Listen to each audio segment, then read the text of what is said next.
இன்றே டவுன்லோட் செய்து உங்கள் ஃபேவரட் ஷோக்களை என்ஜாய் பண்ணுங்க. ஏண்டி என்ன ஒரு துணிச்சல் இருந்தா குடுகுடுப்புக்காரங்கிட்ட பணத்தை கொடுத்து அவனை பொய்யா வாக்கு சொல்ல வச்சிருப்ப நீ. உன்னை மச்சான் சவுக்கால் அடிச்சிருக்க கூடாது. அந்த சவுக்காலையே கழுத்தை நெரிச்சு கொண்டிருக்கணும். இந்த லட்சணத்துல என் அண்ணன் அடிச்சப்ப ஒரு புருஷனா வந்து தடுத்தியான்னு கேட்டு நீலி கண்ணீர் வேற அடிச்ச. ஒரு தீ ஒரே ராத்திரியில திருந்திருவாளான்னு சந்தேகப்பட்டேன். அதுக்குள்ள பாத்தியா உன் வேஷமெல்லாம் கலைஞ்சு போச்சு. அம்மா, மாயாவை கூப்பிட்டு நகையெல்லாம் கொடுத்து நீ என் மருமக இல்ல மகன்னு சொன்னியே, அதெல்லாம் நிஜமா இல்ல நாடகமா? அத்தை, உண்மையிலேயே நீங்க மாறி இருந்தா இப்படி ஒரு காரியத்தை செஞ்சிருக்கவே மாட்டீங்க. எதுக்காக அத்தை இப்படி பண்ணீங்க? நீங்க பண்ண காரியம் மாமாவுக்கு தெரிஞ்சா என்ன ஆகும் தெரியுமா? என்ன ஆகும்? ஆனா இந்த தடவை சவுக்கால் அடிக்க மாட்டாரு.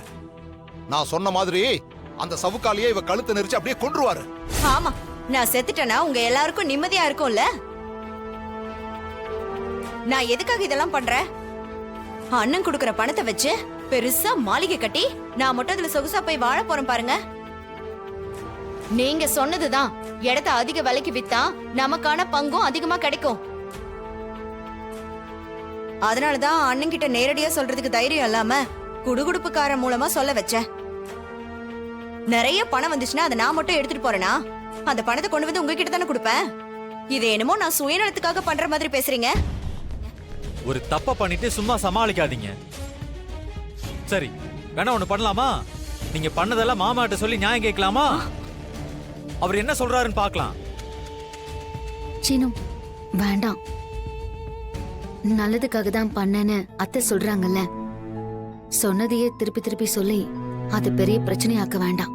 இவெல்லாம் எனக்கு ஆதரவா பேசுற நிலையில நான் இருக்கேன் பாரு. என்ன சொல்லணும்?